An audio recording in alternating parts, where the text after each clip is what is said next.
Hello दोस्तों, स्वागत है आपका आपके अपने चैनल मार्केट सपोर्ट में। दोस्तों, आज की इस वीडियो में हम बात करने वाले हैं बजाज हाउसिंग फाइनेंस के शेयर के बारे में। अगर आप देखोगे कि जो सिचुएशन अभी आपको चलती हुई दिखाई दे रही है, जिस तरीके की स्थिति आपको मार्केट में दिखाई दे रही है, आज मार्केट ओवरऑल तौर पर भी आपको ठीक-ठाक गिरता हुआ देखने को मिले, अच्छा खासा ही गिरता हुआ देखने को मिला बेसिकली। लेकिन अगर देखा जाए तो जो सिचुएशन आपको देखने को मिल रही है, वो अभी भी इस पर्टिकुलर काउंटर में भी अच्छी तो दिखाई नहीं दे रही। एंड ये आगे की स्थिति किस तरीके की दिखाई देगी, ये अपने आप में एक बड़ी बात निकल कर आती है। आज की इस वीडियो में हम यही बात करेंगे। एंड बजाज हाउसिंग फाइनेंस में जो गिरावट है, ये आखिर गिरावट और कितना होने वाली है, इसके बारे में डिस्कशन करना है। अभी भी जो बड़े इन्वेस्टर क्यों बेच रहे हो, कितना बेच सकते हैं, सब कुछ बात करेंगे। अगर आप देखो, 129 रुपए 41 पैसे पर ये काउंटर जो है आज आपको बंद होता हुआ नजर आया। अगर हम बात उतार चढ़ाव की करें, तो ये जो काउंटर रहा आपको आज जो है लगभग 1% के आसपास डाउन नजर आया।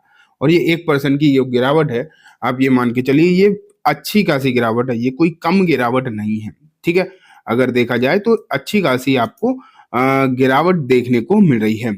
और ये जो स्थिति शुरुआत के हिसाब से अगर आप देख लो कि जो इसमें जब ओपनिंग हुई थी, जो इसने हाई बनाया ओपनिंग के तुरंत बाद, वहां से ये 1.5% तक पहुंच रही है गिरावट, तो समस्या तो कहीं ना कहीं है। ये बात तो आप मान के चलिए। एंड ये अभी जो प्रॉब्लम वाली बात है, ये आखिरकार और कितना नीचे जाएगा ये शेयर, ये भी अभी देखने वाली बात निकल कर आती है। दिक्कत तो दिखाई दे रही है, लेकिन ये दिक्कत पता है आज की नहीं है, या फिर मैं बोलूं अभी की नहीं है। यहाँ से आप देखो, एक महीने में ओवरऑल रिटर्न आपको कितने दिखाई दे रहे हैं। यहाँ पर ओवरऑल रिटर्न आप देख पा रहे हैं, यहाँ पर लगभग लगभग 1.5% की पॉजिटिव। ठीक है, ओवरऑल आपको पॉजिटिव रिटर्न दिखाई दे रहे हैं। लेकिन जो इसने अपना हाई बना तो रखा है, आप इसके हाई से अगर देखोगे कि ये शेयर कितना नीचे आ चुका है, तो ये नीचे आ गया है दोस्तों 32%। समझ पा रहे हैं? माइनस के 32% के रिटर्न है जो इसने अपना हाई बनाया है वहां से। तो ये एक समस्या वाली बात कहीं ना कहीं जरूर नजर आ रही है। एंड ये आखिरकार बड़ी बात ये भी है कि आखिरकार ये जो स्थिति है, ये और कब तक इसी तरीके की बनी रहेगी, ये एक और प्रॉब्लम वाली बात दिखाई दे रही है। तो ये जो समस्या है, ओवरऑल जो समस्याएं आपको देखने को मिल रही हैं, ये कहाँ तक जा सकती हैं? ऐसा तो नहीं है कि यहाँ से और गिरावट होती जाए। ये भी आपको जो है सोचना चाहिए कि ऐसा ना हो कि यहाँ से और ज़्यादा आपको यहाँ पर जो है गिरावट देखने को मिल जाए। एंड एक और बात आप देखो कि अभी ना इसका लॉक इन पीरियड का जो समय था, वो खत्म हुआ था। ये आपको याद ही होगा, लॉक इन पीरियड का जो समय खत्म हुआ था। एंड अगर लॉक इन पीरियड का समय खत्म हो गया, जो हम देख रहे थे कि कोई बड़ी बिकवाली लॉक इन पीरियड वाले दिन चलो नहीं भी आई, उतनी बड़ी समस्या देखने को नहीं भी मिली, तो अब क्या दिक्कत है? तो क्या लॉकिंग पीरियड के बाद भी अगर आप देखोगे, तो अभी जो जो मतलब जिन्हें मौका था बेचने का, उस समय हो सकता है उस दिन तो उन्होंने नहीं बेचा। तो क्या अभी जो बेचने वाले लोग हैं, वो अभी भी कंटिन्यू कर रहे हैं? मौका तो उन्हें मिल ही गया था, लगभग 12.5 करोड़ शेयर्स थे, उस दिन बिकवाली के लिए आ सकते थे। लेकिन अगर आप देखते तो बिकवाली के लिए नहीं आए उतने शेयर, 6 करोड़ के आसपास का ही वॉल्यूम हुआ। उसमें ऐसा तो नहीं कि सब बिकवाली बिकवाली के लिए आ गए हों। तो अगर आप देखोगे, तो अब ऐसा लग रहा है कि तब जो बिकवाली नहीं हो पाई, वो अभी बिकवाली ज़रूर हुई है।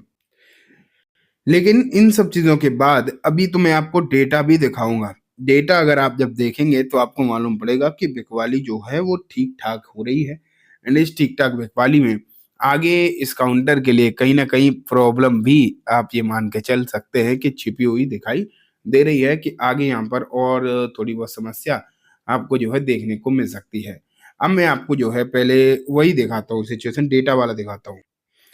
तो ये देखो, बजाज हाउसिंग फाइनेंस का मैंने आपके सामने पहले एनएसई का डेटा रखा है। अब इस एनएसई के डेटा में आप वॉल्यूम को देखो, ज़्यादा इधर-उधर नहीं, सिर्फ वॉल्यूम ही देख लो। एंड जो वॉल्यूम निकल कर आया है, वो है 1 करोड़ 65 लाख का। और ये वॉल्यूम ठीक ही है। मैं चलो ये तो नहीं कहता कि बहुत ज़्यादा है, लेकिन ठीक है, इतना कम भी नहीं है अगर देखा जाए। तो एक ठीक-ठाक सा वॉल्यूम जो है आपको नज़र आ रहा है। एंड जिस तरीके की वॉल्यूम की स्थिति आपको जो देखने को मिल रही है, ये कहीं न कहीं समस्या तो आप कह सकते हो क्रिएट हो ही रही है, ठीक है? अब बात निकल कर आती है कि बीएसई पर भी तो होगा वॉल्यूम, ये तो चलो एनएसई है, बीएसई पे भी मैं आपको दिखा देता हूँ एक बार। बीएसई पे अगर आप देखोगे तो 18 लाख का है, तो चलो बीएसई पर फिर भी उतना ज्यादा वॉल्यूम नहीं है, लेकिन फिर भी अगर देखा जाए 1 करोड़ 80 लाख से ऊपर का वॉल्यूम तो आपको देखने को मिल ही गया। ठीक है, लेकिन अब बात करते हैं इन सब चीजों से आगे बढ़े अगर हम, तो पहले तो ये तो मैंने आपको बताया ही बेसिकली कि हुआ क्या है कि जो 12 करोड़ के आसपास के जो शेयर्स थे, 12.5 करोड़, उस दिन तो बिकवाली के लिए इतने ज्यादा नहीं आ पाए, लेकिन अब अगर आप देखोगे तो धीरे धीरे करके इन्वेस्टर्स बेच रहे हैं, और कहा यह भी जा सकता है कि बिग इन्वेस्टर्स भी यहाँ पर हों बेचने के लिए। ये भी पॉसिबिलिटीज है कि बड़े इन्वेस्टर जो है यहाँ पर बेच रहे हों, और वो अगर ऐसा होता है, बड़े इन्वेस्टर जो मान लेते हैं अगर बेच रहे हों, तो कहीं ना कहीं दिक्कत जो है हो सकती है, और शेयर में आगे जो है समस्याएं हो सकती है। अब अगर आप इसे देखोगे, इस तरीके से देखोगे, तो डेटा के आधार पर तो मैंने चीजें बता दी, लेकिन ना आप अगर एक बार चार्ट के आधार पर भी चीजों को देखने की कोशिश करो, तो भी मैं दिखा देता हूँ कि चार्ट्स पर स्थिति क्या है। हालांकि बहुत बड़ा चार्ट तो इसका अवेलेबल है नहीं, लेकिन जितना भी है आप ये देखो, आपको क्या दिखाई दे रहा है, एक प्रॉपर एक डाउन ट्रेंड अभी शॉर्ट टर्म में ही सही देखने को मिल रही है। अगर मैं आपको यहाँ पर मूविंग एवरेज भी दिखाने की कोशिश करूंगा, तो 20 दिन का मूविंग एवरेज रखता हूँ आपके सामने, ठीक है। एंड आप देखो कि 20 दिन के मूविंग एवरेज से नीचे तो ये चला गया था 2-3 दिन पहले ही, ठीक, और वहां से एक तरफा नीचे की तरफ ये आ भी रहा है। आज तो चलो मार्केट में प्रॉब्लम है, आज तो मार्केट में दिक्कत है, तो ऐसा तो है नहीं कि डेली ही मार्केट में प्रॉब्लम है। ये शेयर तो पिछले दिनों में दिक्कत ही देखने वाली चीज देखने को मिल रही है। आप देख धीरे धीरे करके गिर ही रहा है।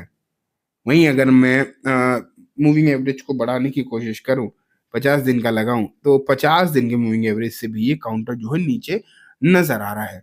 अब अगर आप इसे 100 दिन 200 दिन देखोगे, तो वहां तक तो एक पहुंचा ही नहीं, उसे तो छोड़ ही दो, वो तो पूरी तरीके से उसकी तो बात ही खत्म हो गई। लेकिन जो स्थिति यहाँ पर अगर आप देखोगे, चाहे वो टेक्निकल ही हो या फिर डेटा वाइज हो, दोनों तरीके से नेगेटिव इसमें दिखाई दे रही है। एंड जो वैल्यूएशन है, वो तो मैं आपको लगातार ही बता रहा हूँ, कहीं ना कहीं दिक्कत तो वैल्यूएशन की है ही, और वैल्यूएशन की समस्या ऐसी है जो बाकी समस्याओं को भी क्रिएट करती हुई दिखाई दे रही है।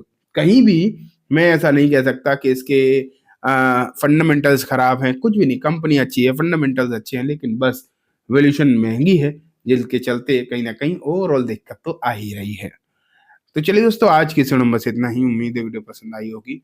वीडियो अच्छी लगी हो तो इसे लाइक करना, चैनल को भी जरूर सब्सक्राइब करना, ज्यादा थे बेल आइकन भी दबाना, जिससे कि जब भी मैं कोई नई वीडियो डालूं आपके पास नोटिफिकेशन सबसे पहले आ जाए। इन दोस्तों, वीडियो सिर्फ और सिर्फ एजुकेशन इन्फॉर्मेशन पर्पज से है, तो इसे किसी भी तरीके की बाइंग सेलिंग के रिकमेंडेशन के तौर पर बिल्कुल भी ना देखें। Thank you.